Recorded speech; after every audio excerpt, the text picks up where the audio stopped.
تو ذرا ایک اور فیڈ بیک لیں. ہاں یہ کیا ہے؟ نے کبھی بھی اپنی لائف میں نے نہیں دیکھا کہ آپ نے کبھی جو ہے وہ شلوار قمیض اور ویسٹ کوٹ پہنا ہو. تو اگر آپ کو امیج سے بارے میں بہت زیادہ کنسرن نہیں ہے یا آپ سمجھتے ہیں کہ یہ کوئی بہت اچھا ڈریس نہیں ہے تو وہ تو الگ بات ہے. ادروائز آئی تھنک کہ اگر آپ ایک دفعہ ایٹ لیسٹ ونس اگر آپ شلوار قمیض پہنیں اور ویسٹ کوٹ پہنیں اپنے پروگرام میں تو یہ جو ہے نا لوگوں کو بہت اچھا لگے گا. تو سر یہ کائنڈلی کنسیڈر کیجیے گا اگر آپ سمجھتے ہیں کہ یہ پاسبل ہے.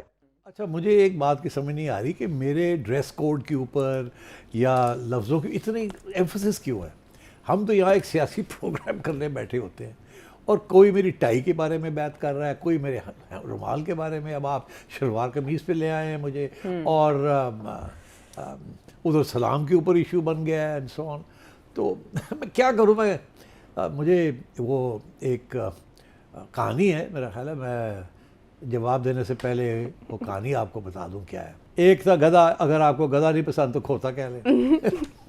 ایک تھا گدھا ابلیغ کھوتا، ایک تھا والد ابلیغ پیو، ایک تھا پتر ابلیغ پتر.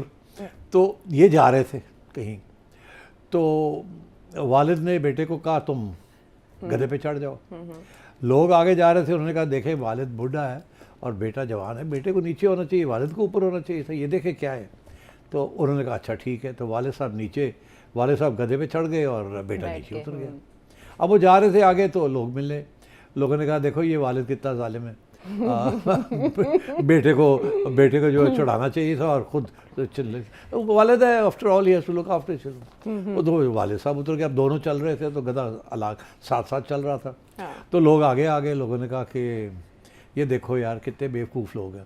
گدھا تو اسی کام کے لیے تو ہوتا ہے کہ بوجھ اٹھائے، یہ کرے وہ کرے، اور یہ دونوں جو ہے گدھے کو ساتھ ساتھ لے کے چل رہے ہیں اور خود پیدل چل رہے ہیں. انہوں نے کہا اچھا ٹھیک ہے. وہ دونوں گدھے پہ چڑھ گئے. اچھا اب وہ جا رہے تھے آگے اور لوگ آگے، انہوں نے کہا دیکھو ہے نا وہ گدھا بیچارہ اتنا ظلم اس کے اوپر، اتنا بوجھ ڈالا ہوا ہے اس کے اوپر، جانور ہے بول نہیں سکتا، دیکھیں بے زبان ہے وغیرہ وغیرہ. وہ دونوں جناب اتر کے انہوں نے گدھے کو گھوڑے پہ سر پہ چڑھا لیا اور چلنے لگے. آگے پھر لوگ آگے دیکھو یار ہے گدھا تو اپنی جگہ پہ، یہ بھی گدھے ہیں، یہ دونوں کھوتے ہیں. بات یہ ہے کہ میں کہاں جاؤں، کیا کروں. جو بھی بندہ کرتا ہے آگے سے کوئی نہ کوئی آفینس لے لیتا ہے، اعتراض کر لیتا ہے. بہتر ہے گدھے کو سر پہ اٹھا لیا جائے. اچھا ویسے سیٹھی صاحب آپ پہنتے کیوں نہیں ہے قمیض شلوار؟ ہاں تو اب جو اصلی سوال ہے کہ وہ شلوار قمیض والا. ہاں کیوں نہیں پہنتے؟ اچھا کیوں نہیں پہنتے؟ اچھا آپ کو شاید حیرانی ہوگی بیکاز آئی تھنک یہ یا تو جین زی کی بات ہے یا اس سے پہلے جو بھی جین سی، وہ کیڑی سی اس تو پہلے ملینیلز تھے، جین ایکس تھے. جین ایکس اسی پرانے لوگ 60s 50s تھے.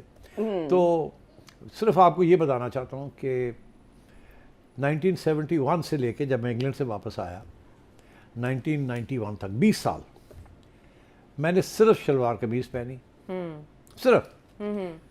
کوئی جیکٹ، کوئی جین، کوئی ٹائی، کوئی کبھی نہیں پہنی. یہاں تک کہ میں امریکہ گیا اور اس زمانے میں امریکہ کے اور یہ جارج بش کی کافی لڑائی جھگڑے ہو رہے تھے مڈل ایسٹ کے اندر، ایران کے ساتھ جھگڑے ہو رہے تھے اینڈ سو آن. تو میں جب گیا تو وہاں میں شلوار قمیض پہن کے نیو یارک میں پھر رہا تھا، اور لوگوں نے کہا کہ یہ تو کوئی ٹیررسٹ آ گیا ہے، یہ تو کوئی ایرانی ٹیررسٹ لگتا ہے، یہ کوئی عرب لگتا ہے اینڈ سو آن. اس کے باوجود میں نے کہا نہیں، میں نے شلوار قمیض میں پہن کے پھرنا. باقی حلیہ بھی آپ کا تبدیل تھا. اچھا تو اب تو یہ تو چلتا رہا. اور اس وقت آپ یقین کریں میری داڑھی بھی ہوتی تھی، بڑی ٹھیک ٹھاک داڑھی تھی. اور 1971 آنورڈس ٹو 1990s. تو اس میں اب ایک انسیڈنٹ آپ کو یاد کراؤں کہ میں ایئرپورٹ پہ کھڑا تھا، کہیں جا رہا تھا، شلوار قمیض پہنی ہوئی تھی، نیچے وہ بلوچ چپلیں پہنی ہوئی تھی، بالکل بلوچ ہی لگ رہا تھا. تو ایک خاتون آئی اور سلام دعا لی اور کہنے لگی کہ میں آپ کی داڑھی کو ہاتھ لگا سکتی ہوں. تو پھر میں نے کہا یار داڑھی لا دو مسئلہ ہی نہ بن جائے. ان کا ویسے موٹیو کیا تھا؟ انہوں نے جناب بڑی داڑھی پہ ہاتھ پھیر کے thank you very much. Motive کیا تھا وہ؟ مجھے کیا پتا موٹیو کیا تھا. اچھا تو بہرحال تو یہ سب چیزیں ہوئی ہیں. تو اب آپ کہہ رہے ہیں کہ میں پھر شلوار قمیض پہنی شروع کر دوں. آپ یقین کریں کہ یہ مجھے کوئی اعتراض نہیں ہے، مجھے بڑا شوق ہے شلوار قمیض پہننے کا.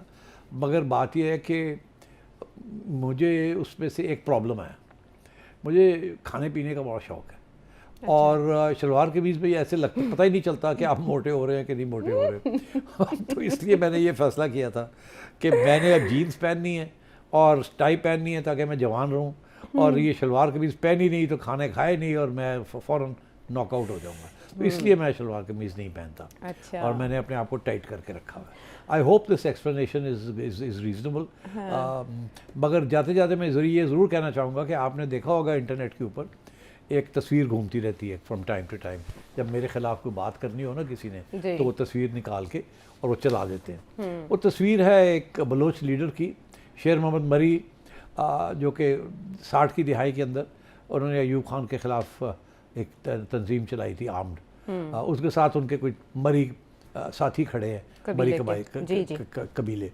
کے سب لوگ کھڑے ہیں، اور انہوں نے ایک پرانی وہ کیا اس زمانے میں بندوقیں ہوتی تھی 7mm جسے کہتے تھے، 7mm رائفل، ہاں رائفل، وہ انہوں نے پکڑی ہوئی، اور الزام یہ لگایا جاتا کہ سیٹھی ہے تو وہ سیٹھی نہیں ہے گا۔ شیر محمد مری صاحب کو بڑی غصہ تھا کہ دیکھ یار میری تصویر جو سیٹھی سے نہ کھاتے پاس، لیکن آپ کو تو خوشی تھی نا۔ اچھا تو چھوڑو نا، تو اب بات یہ ہے کہ اس قسم کی چیزیں چلتی رہتی ہیں، تو اب آپ کو جواب مل گیا شلوار قمیض کا بھی، داڑھی کا بھی، اور وہ تصویر کا بھی، تو مہربانی سے اگر ہم فوکس کر لیں on the politics of this program, یعنی آپ کی طرف سے ہم نہ سمجھیں آپ جمعے والے دن قمیض شلوار پہن کے نہیں آ سکتے؟ نہیں۔ عبداللہ راولپنڈی سے آپ کے سوال پوچھنے کا بہت شکریہ۔ جب اتنے پہلو آپ نے چھیڑ دیے اور ایک بات کے اندر آپ نے کتنے چیزیں بتائیں کہ آپ کی داڑھی ریموو کرنے کا سبب کون سا واقعہ بنا، پھر آپ قمیض شلوار کس وجہ سے نہیں پہنتے، اور کھانے پینے کا، دیر سو مینی تھنگس، بٹ کچھ چیزوں کی ڈیٹیلز نہیں آتی سامنے، کچھ فیصلوں کی ڈیٹیلز نہیں آتی سامنے، وہ کس بنیاد پر، مت ڈریں آپ مت الرٹ ہوں، کیونکہ آپ تو امیگریٹ کر کے US نہیں جانے والے نا، سوال ہی پیدا نہیں ہوتا، سوال ہی پیدا نہیں ہوتا، لیکن ہمیں جواب چاہیے کہ 75 کنٹریز جن کو کن بیسس پہ فرسٹ آف آل ان کی سلیکشن کی گئی ہے، کب سے یہ کام ہو رہا تھا یہ بتایا نہیں گیا، لیکن فوری طور پر جو امیگریشن ویزاز ہیں ان کا پروسیس روک دیا گیا ہے، نہ اپروو ہوں گے نہ ایشو ہوں گے، جس کے سبب بہت سے پاکستانی پریشان ہیں۔ سر صاحب یہ کن بیسس پہ فیصلے کیے جا رہے ہیں؟ دیکھیے 75 کنٹریز میں پاکستان آ گیا اس لیے تکلیف ہو رہی ہے، ہاں تو انڈیا نہیں آیا نا، تکلیف اس وجہ سے بھی ہے۔ اچھا اس کا جو ریزن دی جا رہی ہے پاکستان کو کیوں انکلوڈ کر لیا اور انڈیا کو کیوں نہیں کیا، وہ اس کی جو بیسک بیک گراؤنڈ ہے نا اس کی، کہ وہ یہ ہے کہ آپ کو پتہ ہے یہ ڈونلڈ ٹرمپ کا یہ کہنا ہے کہ امریکن ویلفیئر فیسلٹیز جو ہیں اس کو ناجائز فائدہ اٹھایا جاتا ہے، اور بہت سے پیسے ضائع ہوتے ہیں اور خرچ ہوتے ہیں امریکن ٹیکس پیئرز میں، اس لیے اسی وجہ سے انہوں نے بہت سے ایڈ پروگرامز بند کر دیے، یہی ان کا تھا نا ایلون ماسک کے ساتھ مل کے، DOGE، اور اس میں یہ بھی تھا کہ پتہ کریں کہ ہماری جو ویلفیئر بینیفٹس ہیں وہ سب سے زیادہ کون سی کمیونٹیز استعمال کرتی ہیں، تو اس میں سے پاکستان واز امنگسٹ دی